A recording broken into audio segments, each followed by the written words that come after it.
Sí.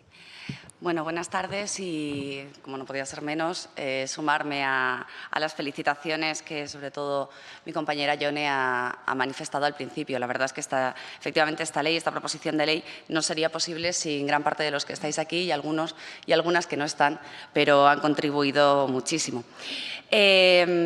Puntualizando al compañero Echenique, no solo es que la lucha contra el cambio climático y poner un plato en la mesa no es incompatible, es que no se puede entender una sin la otra.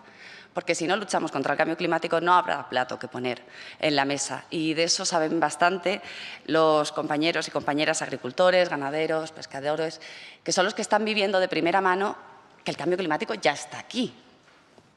Podemos no tener una ley. Y los gobiernos hasta ahora han decidido no tener una ley y no quererlo ver. Pero que está aquí, está aquí. No solo son los refugiados climáticos a los que hacía referencia yo al principio, que efectivamente, y sobre todo en países muy vulnerables y que dependen mucho de los recursos naturales, tienen que emigrar porque no es posible sobrevivir allí, sino que aquí está ocurriendo también. Y no hace falta nada más que preguntar, sobre todo a los municipios más rurales, más agrarios, que hace años que ven que las cosechas se retrasan o se adelantan, que ya lo que se cultivaba no se puede cultivar, que las cosas cambian, los ganaderos hablan de enfermedades que no había. Los médicos y la asistencia sanitaria están hablando de enfermedades emergentes, de cómo están subiendo. Es decir, podemos no verlo. Le tendríamos que decir al resto de grupos de la Cámara, al Partido Socialista, que también está en el Gobierno, que puede no quererlo ver, pero que esto va a hacer falta. Y nosotros, supongo, en un momento de alarde, de infinita ambición, decidimos que, claro, la transición energética es fundamental y es fundamental hacerla justa. Pero si el cambio climático ya está aquí, necesitamos un capítulo muy extenso de cómo nos vamos a adaptar. Porque la realidad es que nos vamos a tener que adaptar. De hecho, ya no lo estamos haciendo ahora mismo y deberíamos estar haciéndolo. Y porque en cierta medida, bueno, o en mucha medida, esa adaptación tendrá que ver mucho con la gestión energética.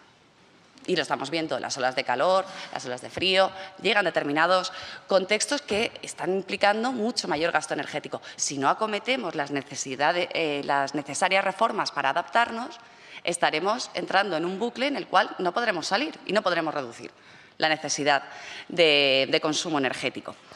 Y en esa decisión de tenemos que abordar lo que ya está aquí, planteamos ese capítulo de adaptación. ¿Y qué debía recoger ese capítulo? O sea, ¿cuáles eran los ejes transversales que atraviesan, por otra parte, toda la ley, pero entendíamos que en este caso era fundamental? La perspectiva de género, decía Yone también al principio, porque las mujeres somos doblemente vulnerables al cambio climático, en todos los países, pero contexto español también.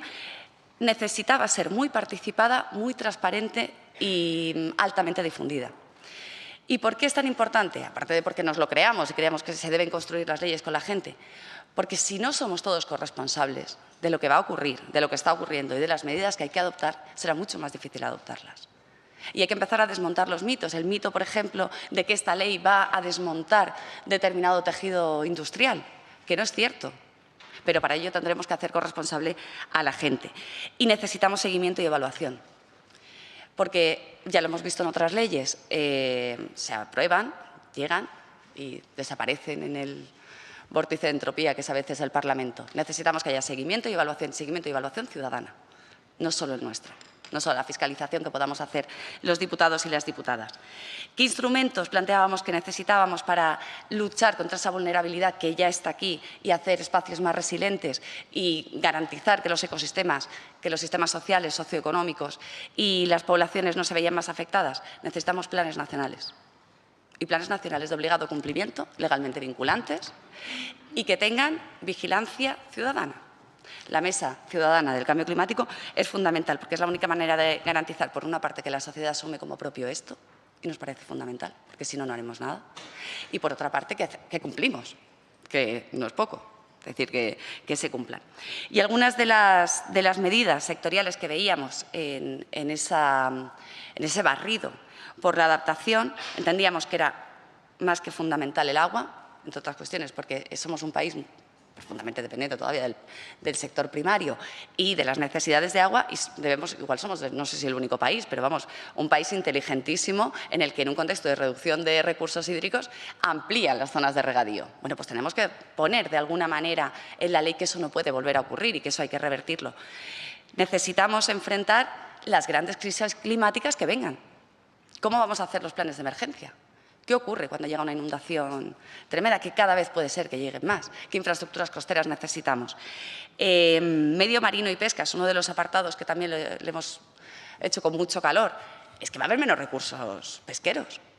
Entonces tendremos que abordar qué políticas necesitamos. Y por último, y para ir terminando, la necesidad fundamental de la implicación también de los municipios. Se había apuntado antes esa rehabilitación energética, que además generaría empleo, pero es que los municipios tienen mucho que decir en la lucha contra el cambio climático. En cuanto gasten las casas en calefacción o en aire acondicionado, tiene mucho que ver el diseño de las ciudades, cómo las hemos hecho, qué arbolados hay. Y entendíamos que tenían que recoger también esos planes municipales de lucha contra el cambio climático en la misma línea de lo que se aprobara a nivel estatal. Necesitamos informes de vulnerabilidad porque si no ponemos qué es lo que estamos evaluando y si no ponemos en qué contexto tenemos de partida, difícilmente podremos indicadores de seguimiento y saber hacia dónde queremos llegar. Yo no voy a decir mucho más porque creo que la mayoría de vosotros conocéis la ley, la habéis revisado, habéis aportado y nos hemos reunido con vosotros y vosotras.